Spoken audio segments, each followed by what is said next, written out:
Yo llegué a Chile de Brasil con 13 años precisamente, en el mes de julio del año 2010, después del terremoto.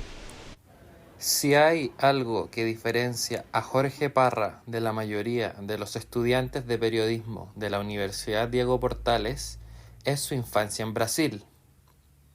Con los inicios de su vida en un país con costumbres notoriamente distintas a la chilena, la historia de cómo Jorge llegó al país y cómo ha sido su vida hasta hoy será revisada en el siguiente perfil.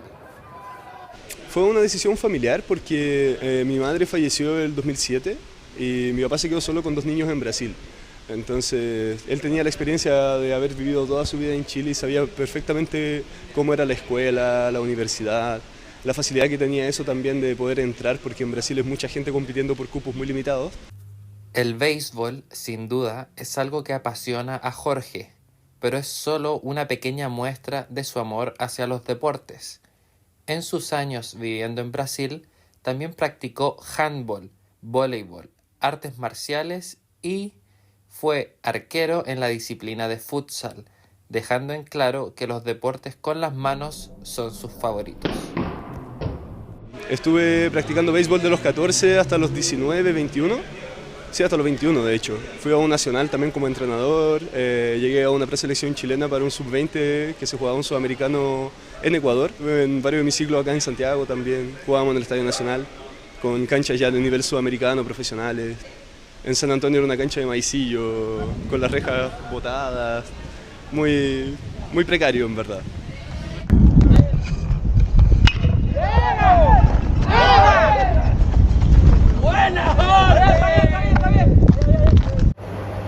Me acuerdo que conocí al Jorge cuando íbamos en el colegio jugando béisbol. Y me acuerdo que era el mejor del equipo, o sea, tenía un físico como muy corpulento y también corría. Y era como el mejor del equipo. Un antiguo acontecimiento fuera de lo común y que explica que Jorge hoy en día esté acá es la historia de su bisabuelo. Mi bisabuelo se vino en un barco después de la Primera Guerra Mundial. Él fue sargento del ejército de Italia en la Primera Guerra y quedó con sordera del efecto de las bombas. Entonces decidió con su familia que Europa estaba muy inestable en ese momento, para ellos estaba muy complicado allá, y compraron pasajes y se vinieron en un barco a Sao Paulo, a Santos, y de Santos se fueron a Braganza porque era una ciudad interior. Pero, ¿cómo fue su inicio en el país? Jorge recuerda con claridad sus años en el colegio, donde no todo fue tan tranquilo. Llegué a séptimo básico, en el segundo semestre. Sí, de hecho los profes me tomaron pruebas al principio y yo no hablaba español, entonces tampoco sabía leer muy bien en español y me dejaron como oyente en séptimo. Otro de los aspectos en que resalta es su facilidad para hacer buenos amigos, que comparten sus mismas pasiones. Lo conocí por amigos en común, es una gran persona, es un gran amigo con el cual yo puedo confiar siempre. Al Jorge lo conocí el año 2022, el año pasado, porque teníamos un ramo en común que se llamaba Audiovisual 2 y que nos había tocado una profe bastante mala. Entonces, como que la sufrimos los dos durante todo el semestre, pudimos pasarla. Jorge también ha tenido tropiezos en nuestro país. Uno de ellos fue su mala experiencia estudiando un año la carrera de kinesiología.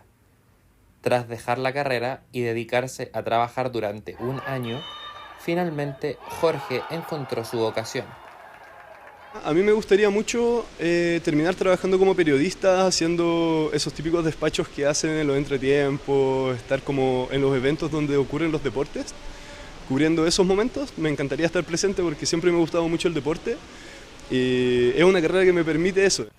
A puertas de finalizar la carrera, Jorge comenzará una nueva etapa en su vida, donde sus proyecciones siguen estando en Chile.